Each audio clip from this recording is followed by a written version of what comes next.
5 tahun, 10 tahun ke atas, HP dong, tuh gitu. Jadinya, jadi emang bener-bener semakin memendek dan ini relate banget, nggak hanya dialami oleh 1-2 orang, tapi banyak orang. Kok aneh ya, sudah menikah, bukannya komunikasi makin lancar, tapi komunikasi malah makin sedikit. Ada lagi nih level yang nggak aman, diem, menyelesaikan masalah enggak, tapi jadinya diem aja udah, seperti mendiamkan pasangan. Nah, buat perempuan jelas itu menderita sekali kan, berasa didiemin. Yes. Pantesan. Karena kan emang kebutuhan istri didengerin, Oke. digodain. Nambahin kalau Bumin digodain. Oke.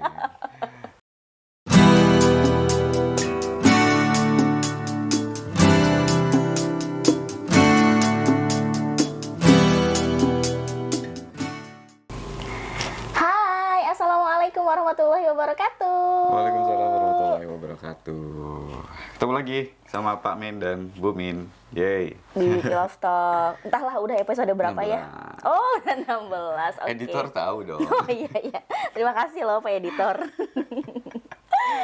Oke, kali ini tuh spesial banget Pak Min. Kenapa gitu? Karena kita akan mengundi hasil kuesioner yang udah kita sebar nih dari sebulan lalu sebagai peringatan anniversary SKID yang pertama. Oh iya. Jadi siapa nih siap-siap yang dapat handphone? Nanti Bapak Ibu ikutin podcastnya sampai selesai gitu ya. Nanti kita di akhir akan ada pengumumannya gitu. Tapi sebelum ke sana, sebelum kita bahas tema kali ini, tentu makasih banyak buat Bapak Ibu yang udah berpartisipasi untuk ngisi kuesionernya. Tentu itu menjadi masukan yang luar biasa buat kita dan ya kita banyak mendapatkan insight-insight baru dari Bapak Ibu. Pokoknya gitu deh. Oke, makasih ya. Nah, kali ini Pilov Talk yang ke-16 ini kita mau bahas apa nih Pak Min? Yang lagi rame lagi. Ada lagi yang lagi rame. Kalau kemarin tuh kan kasus Ponorogo yang kemudian makin kesini makin banyak lagi. Iya, ternyata kan keluar di Kediri, kemudian di Indramayu juga gitu ya. Ya mudah-mudahan kita seperti ya pembahasan minggu kemarin gitu ya, kita sama-sama saling menjaga anak-anak kita, anak-anak laki-laki ataupun anak perempuan kita gitu. Ya. Nah, kita akan bahas tentang sebuah film. Wow, review film. Apakah Iya. aku harus menyiapkan popcorn?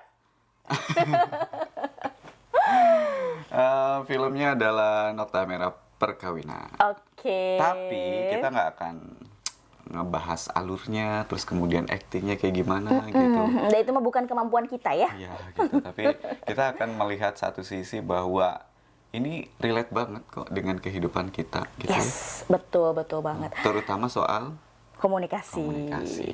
Ya, awalnya nih waktu Bumin pertama kali ngelihat film ini, aku tuh ngerasa bahwa ini mah paling film perselingkuhan gitu. Udah biasa gitu ya kalau film perselingkuhan mah. Betul. Tapi ternyata itu bukan sebuah film perselingkuhan, tapi memang film yang kita semua mengalami gitu ya, tentang komunikasi pasangan yang nggak clear. Iya, setelah menikah gitu. Yes, bahkan nih Pak Min, ada jurnal yang mengatakan nih bahwa ketika sudah menikah, bahasanya suami dan istri itu jadi berkurang. Jadi nih Oke. kalau misalnya waktu Bahasa maksudnya obrolan. obrolannya, jadi kalau misalnya 1 bulan pernikahan, misalnya si istri mau minta ngambilin handphone di atas meja, itu bahasanya akan panjang. Sayang tolong dong ambilin handphone di atas meja gitu. Please my baby honey baby sweetie gitu Oke, kan. panjang ya, gitu, dengan Panjang. embel-embel, dengan preambulnya dan akhirannya gitu. Yes, gitu kan. Tapi udah mulai 1 tahun nih, yang handphone dong di atas meja gitu kan, memendek. 5 tahun, 10 tahun ke atas, HP dong tuh gitu. Jadi emang bener-bener semakin memendek dan ini relate banget, nggak hanya dialami oleh 1-2 orang, tapi banyak orang. Kok aneh ya, sudah menikah, bukannya komunikasi makin lancar, tapi komunikasi malah makin sedikit. Apa mungkin karena merasa masing-masing ya harusnya kan udah lama nikah gitu, udah saling paham gitu. Jadi bahasanya itu lebih ke lugas gitu. Ada pandangan-pandangan seperti itu Kayak gitu gini, kan. misalnya gini, apa namanya, ketika kita waktu kecil disuruh sama ibu, Dek tolong belikan garam, garam, kemudian minyak 1 liter, beras 1 kilo gitu di warung A. warung A adanya di mana di mana. Gitu. Kemudian setelah sekali selesai itu, terus kemudian yang kedua suruhnya ya mungkin akan singkat gitu. Dia tolong beliin garam, minyak sama beras di warung itu. Gitu. Yes. Jadi mungkin karena ada saling prasangka bahwa pasangan kita udah memahami utuh gitu. Iya, tapi kondisinya dengan memendekkan bahasa di dalam komunikasi itu jadi lambat laun akan terjadi efek hambarisme. Hambarisme itu hubungan yang berasa sangat hambar gitu. Udah B aja gitu loh. Kan kita juga setiap hari ketemu, pagi, siang, sore, malam, apalagi kalau kerja bersama gitu kan.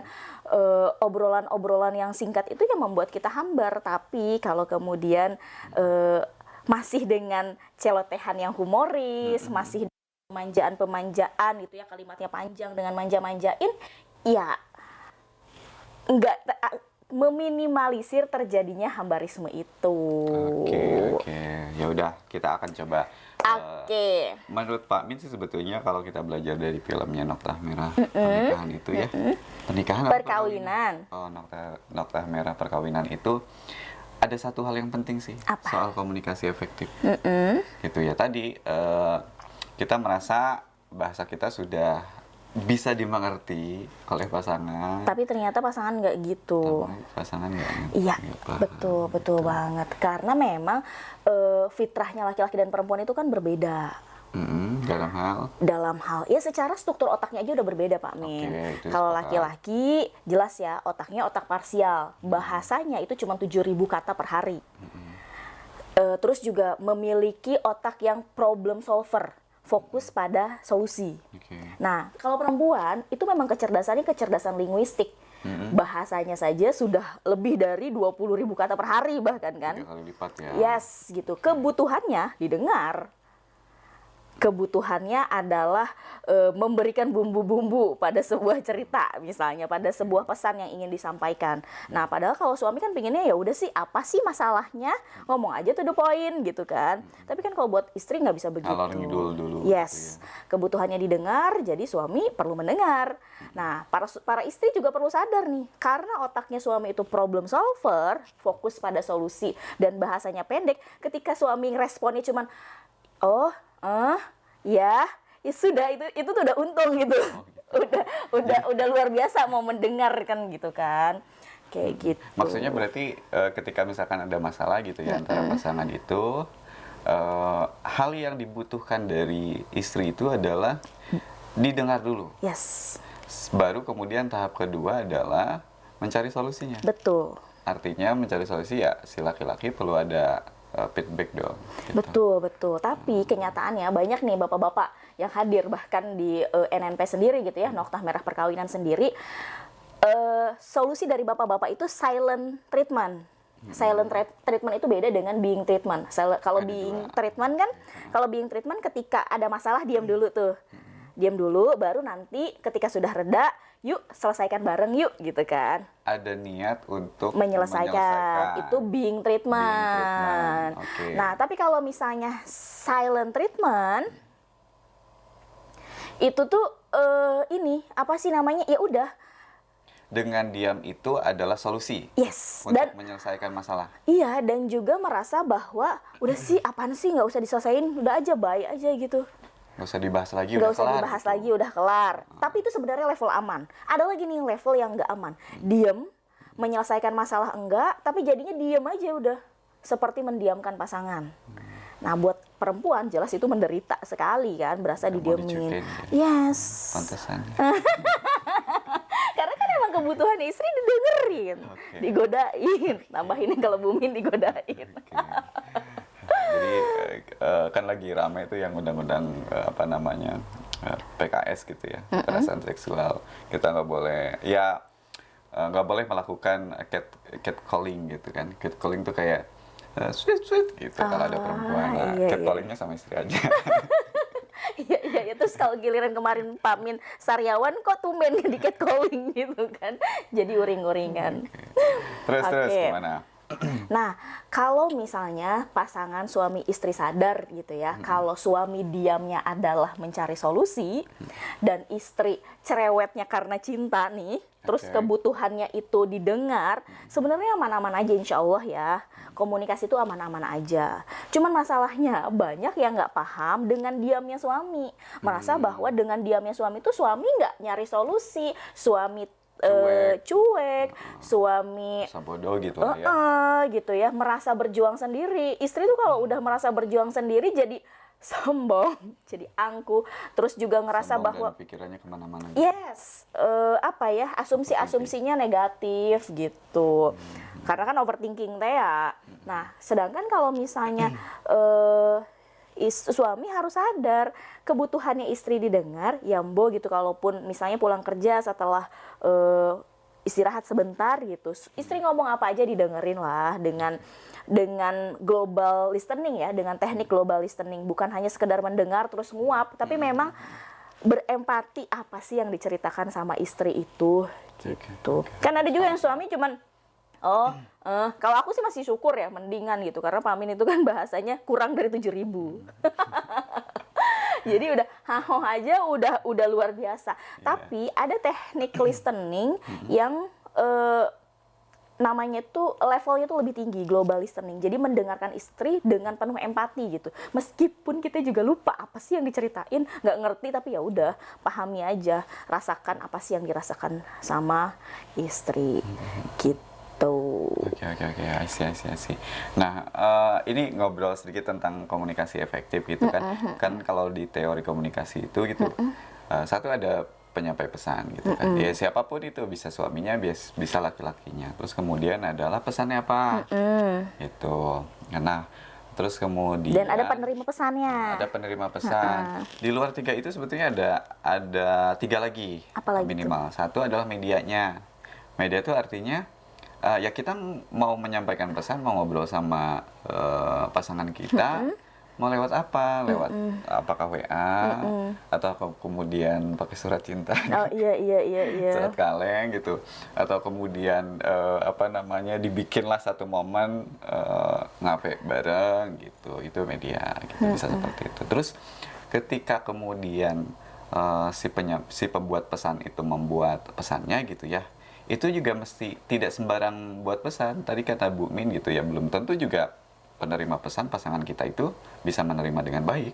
Oke, Itu juga akibat dari pesan yang diproduksi, dibikin tuh tidak jelas. Oke, berarti harus jelas pesannya jelas. dan momennya harus tepat. Iya. Jadi kalau misalnya mau ngomong sama suami atau suami mau ngomong sama istri, izin dulu. Nanti sore aku mau ngomong deh sama kamu, aku deh mau ngobrol sama kamu. Artinya kan kondisinya sudah siap tuh. Iya. Tapi kalau misalnya suami tiba-tiba datang dari kantor, terus tahu nggak sih kamu, aku tuh kesel banget sama sini. Suami belum siap, kita udah ngebrondol dengan banyak curhat. Ya wajar kalau responnya, gitu Itu kan? namanya konteks. Jadi, Iya. istri kadang kala tidak melihat apa namanya, sosial psikologis suami. Yes, betul. Atau tempat juga gitu ya. Misalkan ya memang kesel gitu, tapi di muka umum ya udah pengen segera diluapkan aja, padahal kan di muka umum itu kan sebetulnya membuat apa namanya, dalam tanda petik harga diri suami itu merasa terendahkan. Oke. Wow, kayaknya perlu pembahasan satu kali Pillow Talk untuk ngomongin tentang unsur-unsur komunikasi efektif itu. Jadi biar boleh. Bapak Ibu juga bisa belajar secara menyeluruh, nggak sekedar sepotong-sepotong. Gitu. Nah, aku ingat banget dari NMP ini, dari film Noktah Merah Perkawinan, sebuah kalimat dari marriage counselor-nya gitu ya. Dia bilang kayak gini, bahwa ketika menyelesaikan masalah dengan diam, itu sama bahayanya menyelesaikan masalah dengan keributan. Iya. Artinya, please yang sekarang punya aliran diam ketika punya masalah itu bukan emas ya. Itu juga bahaya ya. Bahaya banget. Karena pasti satu waktu akan meledak. Yes, betul. Karena kalau diam itu kan cenderung untuk memendam. Ketika kemudian tidak, pilihannya bukan being treatment, nanti kan dia akan menumpuk gitu ya. Itu yang kemudian bisa lebih bahaya lagi gitu.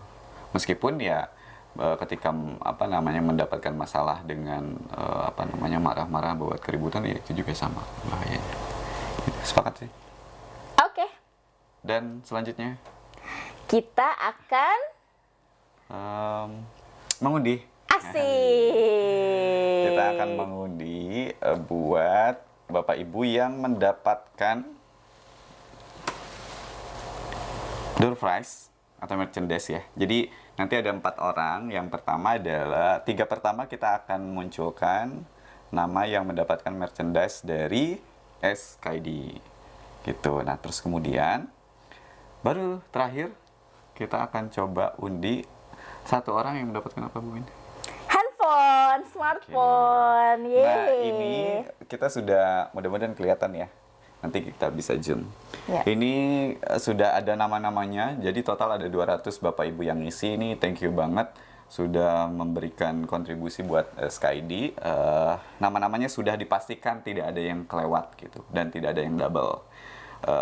Kita nanti akan. Nama aku ada nggak? Udah dihapus. Oh, dong. udah dihapus. Percobaan. Ya kali gitu kan masih ada. Jadi ada 203. Nah yang 3 ini tuh percobaan kita berdua. Oke. Oke, Bu Min, pertama dulu ini untuk yang 3 merchandise. 3 merchandise dari SKID. Bismillahirrahmanirrahim. Silakan ketuk.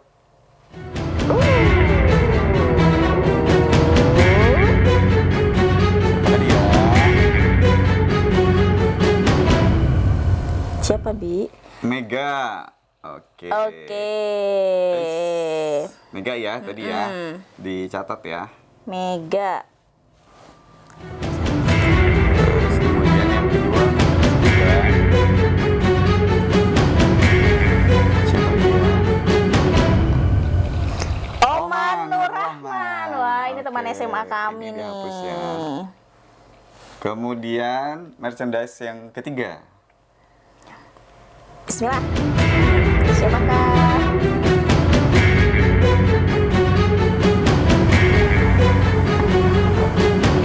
Dedeng. Suci Rahmadini. Wah, barakallah Kak Suci. Dan ini Ini yang nanti akan spesial dapatkan merchandise-nya Smartphone. Smartphone. Oke. Bu Min atau Pak Min? Pamin deh. Oke. Bismillah ya, Pakai- saya yang pegangin. Tangan. Baca Yasin dulu. Oke, bismillahirrahmanirrahim.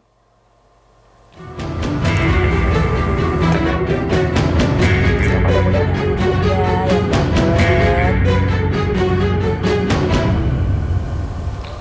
Fitri Fatmawati. Oke, selamat banget buat Bu Fitri Fatmawati. Nanti bisa DM SKID ya lewat Instagram ataupun lewat WA juga ada di situ kontaknya. Selamat buat para Pemenang pemenang. nanti juga dihubungin sama admin SKID untuk Ya. dimintain alamatnya. Oke, thank you semuanya. Iya. Bapak Ibu, Assalamualaikum warahmatullahi wabarakatuh. Waalaikumsalam warahmatullahi wabarakatuh.